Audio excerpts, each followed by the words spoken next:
Hello friends, Assalamu alaikum and welcome to my new video.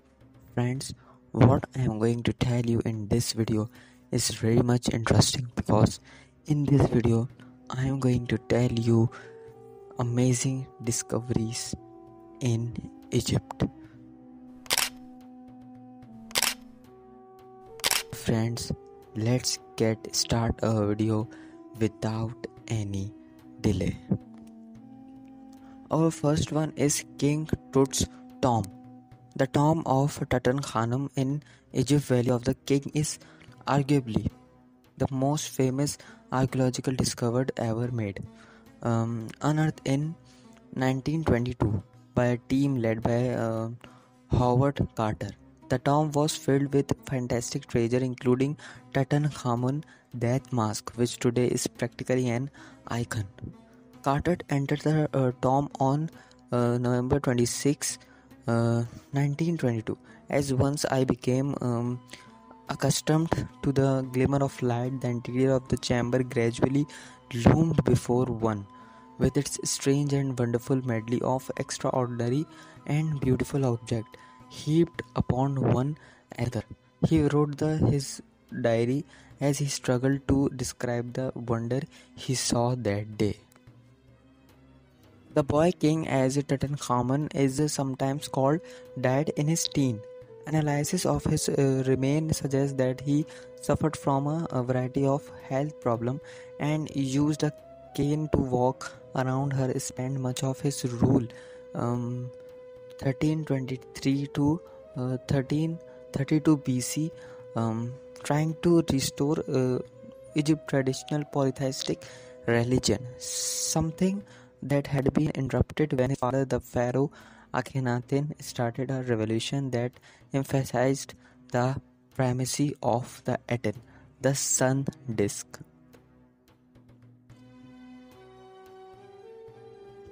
And the next discovery on Egypt is a Rosetta stone.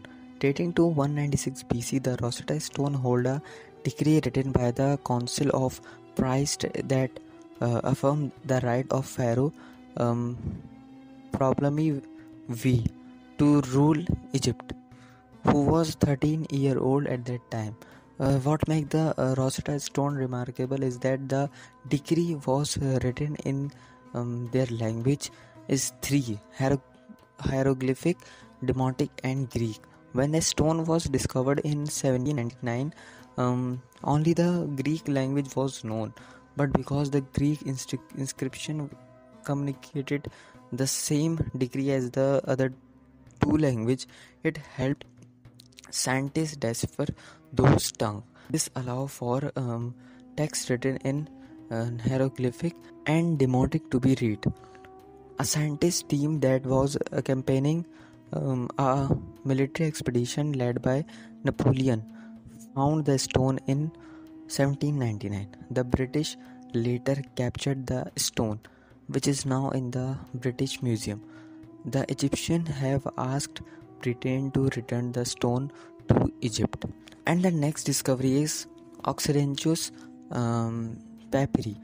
Between 1896 and 1907, archaeologist Bernard Grenfell and Arthur Hunt discovered over 5 lakh papyri fragments during back around 1800 years. The investigators found the fragment in the ruins of Oxyrhynchus, a sizable ancient town in southern Egypt that flourished at the time when the Roman Empire controlled Egypt. The town's arid condition meant that the papyri used by residents survived nearly 2000 years.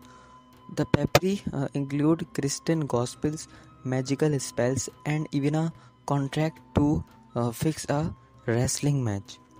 Today, the United Kingdom Egypt Exploration Society, which sponsored the Grenfell and Hunt expedition, owns many of the papyri, keeping them at the University of Oxford.